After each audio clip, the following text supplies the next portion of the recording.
Hello everyone, exhibition అంటే నచ్చని వాళ్ళు ఎవరైనా ఉంటారా? నేనైతే చిన్నప్పుడు ఎగ్జిబిషన్ అంటే చాలు మా అమ్మని సతాయించి మరీ తొలుకొని పోయేదాన్ని. డబ్బులు ఉన్నాయా లేదా అని అస్సలు చూసేదాన్ని కాదు అన్నట్టు చెప్పడం మర్చిపోయినా. మా దగ్గరలో ఒక ఎగ్జిబిషన్ ఉంటే దానికైతే మేము వెళ్తున్నాం అన్నమాట. మా బావ అయితే ఎంట్రీ చేసి రావడానికి వెళ్ళినాడు. అక్కడ వెళ్ళిన వెంటనే ఇలా ఒంటెలు అలాగే అమెరికన్ ఎయిర్లైన్స్ అనేది మాకైతే వెల్కమ్ చెప్పినాయి. ఎంట్రన్స్లో మేము అక్కడ నుంచి 30 రూపీస్ టికెట్ అండి, ఎంట్రన్స్ టికెట్ తీసుకొని లోపలికి అయితే వెళ్ళాము. లోపల చూస్తే చాలా బాగుంది. ఏమేమి ఉన్నాయనేది నేను మీకు కూడా చూసేయండి. ఇక్కడైతే నిజంగా ఇది ఫ్లైట్ లానే ఉంది, కాకుంటే బ్యానర్ పెట్టి లోపల మొత్తం సేమ్ అలానే కనిపిస్తుంది, కానీ నిజమైన ఫ్లైట్ అయితే కాదు. మా పిల్లలు అయితే దాన్ని దూరం నుంచి చూసి నిజమైన ఫ్లైట్ అనుకున్నారన్నమాట. ఓకే, మరి ఇక్కడ నుంచి అయితే చూడండి ఎంత పెద్ద గ్రౌండ్లో అయితే పెట్టేసినారు. ఇక్కడ జెయింట్ వీల్ అలాగే డ్రాగన్ వీల్ అలా చాలా ఉన్నాయి పిల్లలు ఆడుకునేటివి.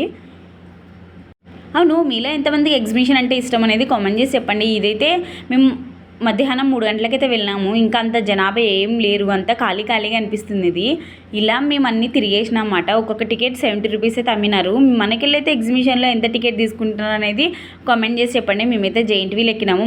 మా పెద్ద బాబు అయితే భయ్యా ఆపు అని ఒకటే కేకలు, చాలా ఫన్నీగా అనిపించింది.